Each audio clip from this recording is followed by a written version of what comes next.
Hi friends, welcome to my channel. Thank you so very much for your precious response.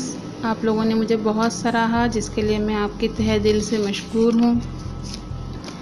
दोस्तों, आज हम जिस दवाई के बारे में बात करेंगे उसका नाम है बोरेक्स। ये दवा आंतों पर, स्टमक पर, मुंह में राल हो, सलाइवेशन, वॉमिटिंग, दस्त, एब्डोमिनल पेन, कोलैप्स और डिलीरियम में बहुत ही अच्छा काम करती है। स्किन में रेफशंस होते हैं। इस दवा का जो सबसे ज़्यादा करेक्टरिस्टिक सिम्टम ये है कि मरीज़ को खौफ होता है डाउनवर्ड डायरेक्शन का, नीचे जाने का उसको बहुत ज़्यादा खौफ होता है। अगर वो ऊपर खड़ा होगा तो उसको नीचे देख के बहुत ज़्यादा डर लगेगा। होम्योपैथिक में खौफ की बहुत सारी दवाएं हैं। हर किस्म का खौफ अलग अलग होता है और हर अलग अलग खौफ की अलग अलग दवाई होती है। अमूमन लोग ये समझते हैं कि भाई खौफ तो एक साइकोलॉजिकल मसला है, उसकी कोई दवाई कैसे हो सकती है।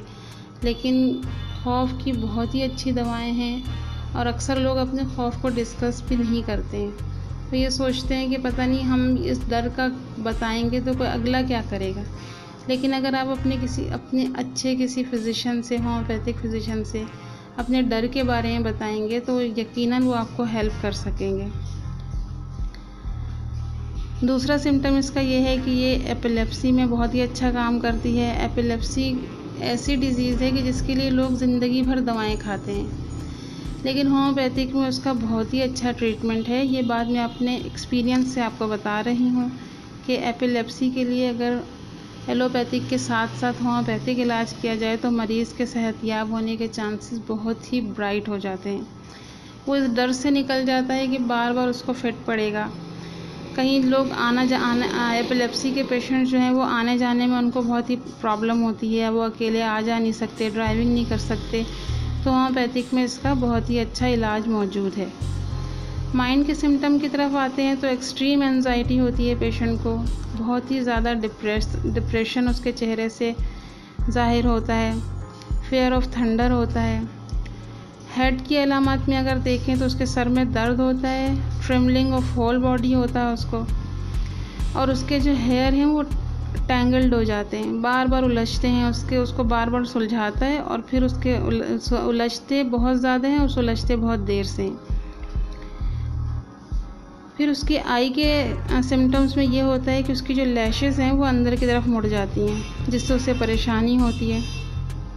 विजन ऑफ ब्राइट वेव्स होता है, उसको आंखों के आगे कुछ चमकीला सा रोशनी वगैरह नज़र आ रही होती है। कान की अलामत में ये होता है कि बहुत छोटी सी भी अगर शोर होगा तो मरीज़ को बहुत ज़्यादा लगेगा। दोस्तों, नोज़ के सिम्टम की तरफ आएँ तो इसकी नोज़ जो है वो रेड होती है, शाइनी, स्वेलन होती है और अल्सरेटेड होती है। ड्राई क्रस्ट होता है उसके ऊपर। फेस को अगर हम देखेंगे तो पेल अर्दी होगा विद सफरिंग्स एक्सप्रेशंस होंगे, स्वेलन होगा, पफ़ी होगा, उसके चेहरे पे पिंपल्स होंगे।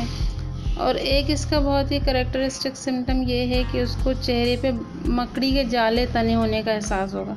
वो बार बार अपने चेहरे को अपने हाथों से साफ़ कर रहा होगा, क्योंकि उसको ये फीलिंग होती है कि मेरे चेहरे पे मकड़ी का जाला है। माउथ के सिम्टम की तरफ आते हैं तो माउथ में थर्श होगा, सफ़ेद रंग के कोटेड होगी, उसकी छाले होंगे लेकिन ऐसा लगेगा जैसे कोट हुआ है। और स्वेलन होगा, गम्स इसके ब्लीडिंग हो रही होगी गम्स में।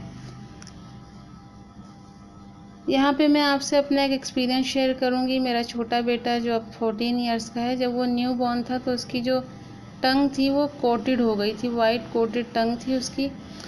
तो मुझे किसी ने कहा कि ये मिल्क की लेयर जम जाती है, इसको साफ़ करना पड़ता है कपड़े से। तो यानी कि वो देखने से ऐसा लग रहा था कि कोई मिल्क की लेयर है, लेकिन वो असल में छाले थे। तो मैंने अपने डॉक्टर से बताया और उन्होंने इसके लिए बोरिक्स सजेस्ट किया। बोरिक्स मैंने उसको दिन में 3 बार 1 चम्मच पानी में मिला के दिया, तो 2 से 3 दिन में उसकी टंग पूरी तौर पे साफ़ और बिल्कुल सही हो गई थी। अब हम इसके स्टमक सिम्टम पे आते हैं तो डिस्टेंशन होती है और आफ्टर ईटिंग जो है उसको वॉमिटिंग फील होती है। यूरिन इसका हॉट होता है, स्मार्टिंग पेन इन ऑरिफिस होता है। इसके बच्चों को पेशाब करने में बहुत तकलीफ़ होती है, तो बच्चा पेशाब करने से पहले चीखता है। अब फीमेल सिम्टम की तरफ आते हैं तो इसको जो है वो labour pain with frequent irritation होती है, गैलेक्टोरिया होता है, पेनफुल नर्सिंग होती है, और स्टेरिलिटी में भी ये दवाई बहुत अच्छा काम करती है। प्रोराइटिस ऑफ वॉल्वा होता है और एक्जिमा होता है। रेस्पिरेटरी सिम्टम्स पे अगर हम आते हैं तो ये हॉकिंग कफ होती है, वायलेंट कफ होगी, स्टिचेस इन चेस्ट होगा, स्मेली ब्रेथ होगी, और जब पेशेंट लेटेगा तो उसको इतनी सफोकेशन होगी वो बेड से जंप मार के खड़ा हो जाएगा सांस लेने के लिए। हाथ पाँव की अलामात में हम देखें तो हाथों पर इसके बैक ऑफ फिंगर्स में बहुत ज़्यादा इचिंग होती है, और एक्जिमा होता है, और लूज ऑफ नेल होते हैं। स्किन सिम्टम्स में सोराइसिस है, अनहेल्दी स्किन है, हर्पीज़ है, ज़रा सी भी चोट पक जाती है।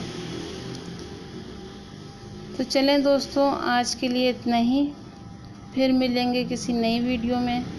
अपना और सबका ख्याल रखिए, खुश रहिए और खुशियाँ बाँटें। Happiness is the branch of gratitude. खुदा हाफिज़।